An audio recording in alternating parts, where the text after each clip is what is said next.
All right, today's dish we're demonstrating for you guys is chicken cordon bleu. This is going to be a chicken breast. It's going to get cut, butterflied, pounded out to get tenderized and also to get thin. It's going to be wrapped around some Swiss cheese and also some ham.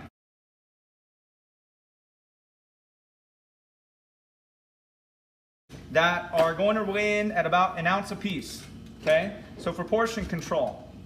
So again, if I'm going to work solo, which I am today, then I want this all done. So I've got my pieces of cheese and my ham. We'll set that off to the side. The cheese is gonna go back in the fridge soon. Okay, and before I cut the chicken, I'm gonna go ahead and make my flour, breadcrumbs, and eggs for what we call the dredge. So I wanna say that the amount of flour is what, quarter cup? Does that sound right? Okay, I'm gonna have 2 eggs in there, which we'll get to, but we're gonna talk to you guys about these. These are the breadcrumbs that we prefer to use. They're called panko breadcrumbs. They're not seasoned. They are from Japan, and I don't know if the camera will do justice to this. They're very cylindrical, okay? So they have a long shape to them, and they produce a really crispy exterior without potentially having to use a deep fryer. Maybe it's 1/8 a teaspoon, but because this is dry, that's equal to about 1/2 teaspoon fresh. And I'm gonna break this up with my fingers so it gets everywhere, okay? So about 1/8 a teaspoon of dried, it'll be a potentially full 1/2 teaspoon or so of fresh. The other thing it says, you're gonna put in a clove of garlic. Now, one thing I did do in advance is have my garlic chopped up. Clove of garlic gonna be equal to a teaspoon. I'm gonna do a heaping teaspoon because I like a little extra garlic. So again, you're gonna put some modifications in. Okay, so your garlic. And then the butter. Now, how much butter does that call for? Anyone? 2 tablespoons. Right. Okay. You may use a microwave for butter at home, but you should know this about it. So again, no raw protein yet that we're contaminating, is that if we put in our 2 tablespoons of butter and we want to melt it in the microwave, you need to put that microwave on medium. It is going to explode and put butter everywhere. I rarely use measuring spoons for adding salt when I'm like seasoning the eggs or the flour or whatnot, but if you have to get down to a measuring spoon, I want to say it's about a heaping 1/8 of a teaspoon. Okay, and for me, that's a big generous pinch, and that's a pinch. We're also gonna add some pepper. So for pepper, very small amount, that I'd probably put just 1/2 teaspoon or less in the palm of my hand, and then just pinch, pepper, pepper, pepper. So all 3 are getting flavor. And that's gonna be our dredge. So when we're done with our chickens that we build, it's gonna go flour, which sticks to the chicken, flour into the egg sticks to the flour, and then egg into the breadcrumbs stick to the egg. So it's a process. Okay, so this is gonna be for my eggs. So I can move this around with my fingers, set it off camera. I can move this around with the fingers. So again, this was the butter, the thyme, the salt, pepper, and garlic. So that small amount of breadcrumbs just gonna moisten these and set that off camera. And hopefully we can crack these in such a way that we don't make a mess all over the counter. And if you do, you need to clean it up. So,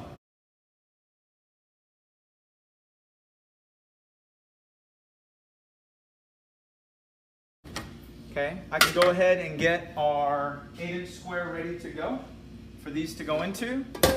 And that is just going to be some of our Mediterranean blend olive oil.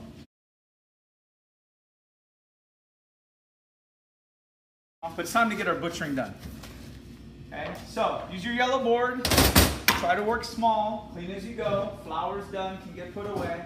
It's time to get our breasts butchered. Now you're gonna want this sort of blade that we call a fillet knife.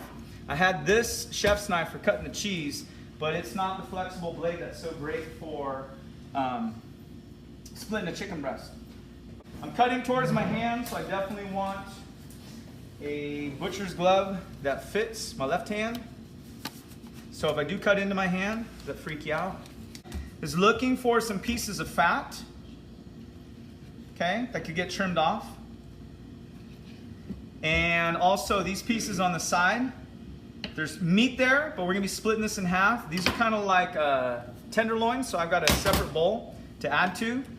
And we could still cook those up, small little pieces to go on salad or something, become real nice chicken nuggets. Sometimes I'm feeling around also for little pieces of bone and cartilage, and it's time to split these bad boys. All right, so when we're talking about butterflying, we're trying to split this straight in the middle, so I'm cutting towards my hand. Okay, so sometimes I'll actually kind of squeeze the two sides together to make it fatter. Okay, and I'm trying to cut a pocket, but I'm gonna butterfly this. So sometimes some dishes would ask you to cut this as a pocket, that you're gonna put something inside. That's not the case. Always try to do cutting away from yourself. If the blade pops out the other side, that's not the end of the world, because when you pound this out, you can overlap the meat and fix it, and everything's gonna be held together with cheese. So cheese fixes everything. All right, so if I were doing a pocket of sorts, that's for other applications, that is that, okay, butterflied. So that's pretty even, that's not bad, okay. You wanna split this in the middle, okay, so you have 4 pieces. So I didn't throw this up on the scale, but each portion is probably a good 4 ounces. Okay, so that's pretty generous for you guys. And you're gonna get, in a sense, like 1 roll per person. Okay, so you guys see how we just peel this back? Yeah, and hopefully take your time. Okay, do you guys understand how we cut our chicken so far? Yeah, now this is gonna get cleaned up a little bit to get squared off. Okay, hope you guys are in so these little points, because we're trying to roll this up as a medallion. So I'm gonna wait till I pound this out before I do that. All right, time to tenderize the meat. We have different success rates. We definitely want something down sometimes, it seems. So wax paper can work. And I can do this right on the yellow board, maybe 4 pieces at once. The tenderizing is going to, as the name suggests, make it more tender, but it's also gonna thin it out, make it more even. But to make this not stick, I also like to have a little bit of water. So again, this hand hasn't touched chicken yet. And I like to sprinkle that on top so that stuff doesn't stick. And then with the wax paper, it's time to pound this out. Okay, so again, I'm aware of what has been touching raw chicken right in this area. All right, so I don't want to use the teeth right away because it may tear up the meat. So now this board is contaminated from that knife. But I don't want a knife in the bust of. And I don't want that jumping off.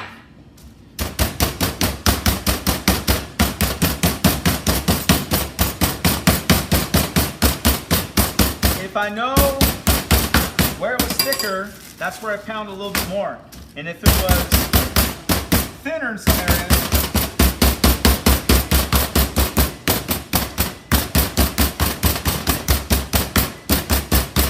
I don't pound much at all. All right, so we can use the teeth, you guys listening, side, so long as we're careful with it. We don't want to bust a hole in it. So once I pounded these out a little bit, then I may use the teeth side a little. Just be gentle. And if this is starting to tear, I don't want to tear it on purpose. See that little overlap? I can sometimes put it over itself. I'm trying to make a piece that's as big as my wrist to my first knuckle. So if this piece is bigger, you need to make that thinner.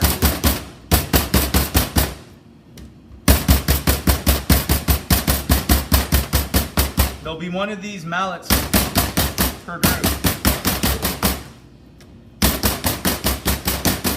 So if you like, you can go straight to the tenderizing without the paper. Time to build these. Are we done with the butterfly? Are we done with butterfly? Mm-hmm. Yeah. Okay, I may still have some trimming to do. So I'm not totally done with the knife, but I'm done having that glove. I can't really grip things. I can keep this the gloves on, but it's time to build these. So in the notes, or in your notes you add, we want to add a piece of ham to each. Okay, the ham is just about the size of the chicken, so that's good. And then the cheese stick of sorts, the finger, is going to go inside. And when you're like, wait, that thing's short, that's on purpose. Because as this thing melts, it's going to ooze out. So if it is to the very edge, when it oozes out, it's everywhere. Okay, and when I roll these up, before I roll them up, I'm probably trimming this to the size of the ham. And again, this is regular ham. You'll get country ham or Black Forest ham. The prosciutto is super expensive, so it is gonna taste better. All right, time to load these up. Here's the deal on the trim. You guys still watching? You with me? This edge here, I will not trim anything from the middle because I want overlap. Okay, now you tell me once I roll these up how you would try to keep these together. Toothpick. The problem with toothpick is you put toothpick out, in, it's gotta come out. But who wants to be fishing toothpicks out? And if you forget it, that's not good. So when I roll these up, I'll put the seam side on the bottom, you know what I'm saying, like the part. And then if I have a little lip right here, I'll have that on the bottom too. I'm gonna get the flour out. I wanna get these in the flour covered. I don't know if Jay Burmy can see that. Okay, and it's not contaminated for raw chicken to go in the flour and go back on the board because it's all raw chicken. But I'm holding them with all my fingers and my thumbs just to keep them together. And I do a little sprinkling. Okay, so I'm kind of rolling them so they get coated in the seasoned flour. Again, some salt and pepper. Shake off the excess, put it back, just so these are all floured. All right, I'm done with this. This can go off to the side. But it's time to get egg, right? Breadcrumbs, and in the pan. So I don't even know if does this show, Jay Murmy? Yeah. So it's flour to egg to breadcrumbs to pan. Notice please, none of these pans are going on top of the cutting board for purposes of cross-contamination. So you can do this barehanded, but I already got gloves on. So in the egg, okay, roll it so it coats. Try not to let it fall apart. If it does, you gotta roll it back. A little drippy drip. In the breadcrumbs, cover them. Is that showing, Jay Burn? Because my eyes are down. Well, there's a cord in the way if you want to swing around the other side. And then in the pan, number 2, from flour to egg, roll it so it's all the way coated. Don't let it fall apart on you. In the breadcrumb, top, sides. Not really sides, just tops. And bottom, everything should be coated, and it is.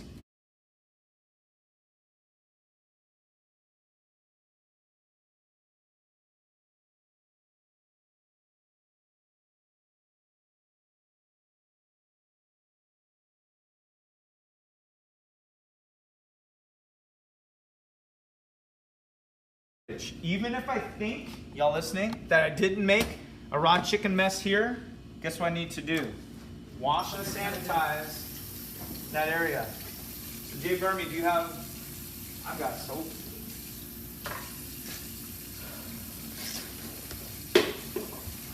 Off the table, use a turn.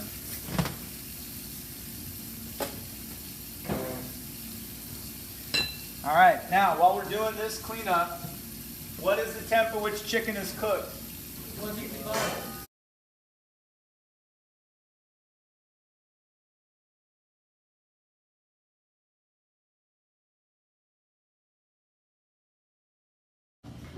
We've got tongs here, so we can lift them up. Okay, so we want to see that chicken, well, it's not turned on until we open it, close it. So, chicken. 170, 173, 175 on the side, in the area, okay? On the very end, if I can lift one up to go to the bottom, though it may fall apart, we're good, okay? And you don't want to just check one.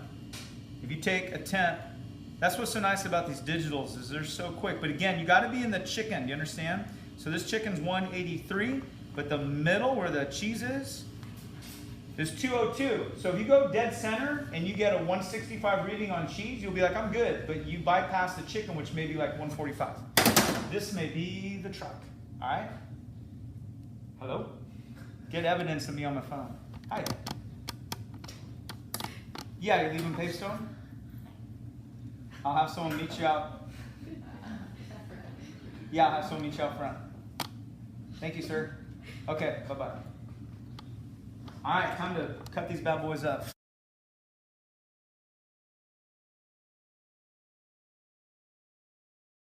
You saw me wash my hands, but I personally would feel better if I know that someone was handling the raw chicken, wasn't also handling my cooked chicken.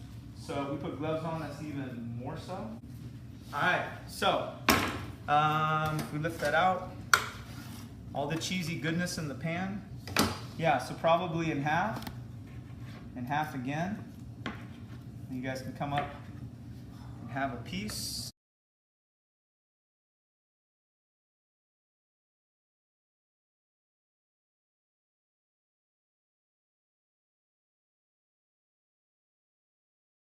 Okay, so you guys see like a pinwheel? Do you know the name of a pinwheel? Yeah, it's 200 degrees inside. So if you put this in your mouth and get burned, who told you to do that?